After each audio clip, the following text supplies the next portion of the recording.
Hello everyone, আশা করি সকলে ভালো আছেন। অনেক দিনের প্রতীক্ষিত মুভি দরদ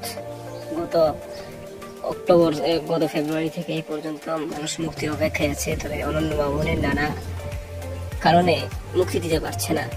তবে অবশেষে জানা গেল তার রিলিজ ডেট, এটি অফিসিয়ালি কনফার্ম করা হয়নি, কিন্তু এটি বিতর্কের খবর। ওই জায়গা থেকে কনফার্ম, যদি সেন্সর বোর্ড হয়ে যায় আগামী 11 অক্টোবর মুক্তি পেতে চলেছে বহুল প্রতীক্ষিত দরদ। 11 অক্টোবর মুক্তি পেতে চলেছে বহুল প্রতীক্ষিত দরদ।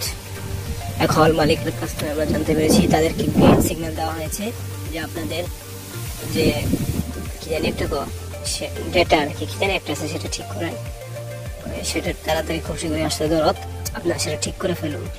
তো এই গ্রিন সিগন্যালটা দেওয়া হয়েছে এবং আমরা গোপন সূত্র থেকে জানতে পেরেছি 11 অক্টোবর মুক্তি পাচ্ছে দরদ। তো বিষয়টি আপনারা কি করে দেখছেন অবশ্যই জানাতে পারেন আমাদের কমেন্ট বক্সে। এবং তুফান তো ওটিটিতে জোর তুলে দিয়েছে, কি আর বলবো, এটা নিয়ে নতুন কিছু বলার কিছুই নাই, কারণ ওটিটি একেবারে গিলে খেয়েছে মেগাস্টার সুপারস্টার শাকিব খান। তো আমরা এখন অপেক্ষায় আছি দরদের, দেখি সামনে আর কি আপডেট আসে। আজকের ভিডিওটি এই পর্যন্তই, ধন্যবাদ পুরো ভিডিওটি দেখার জন্য।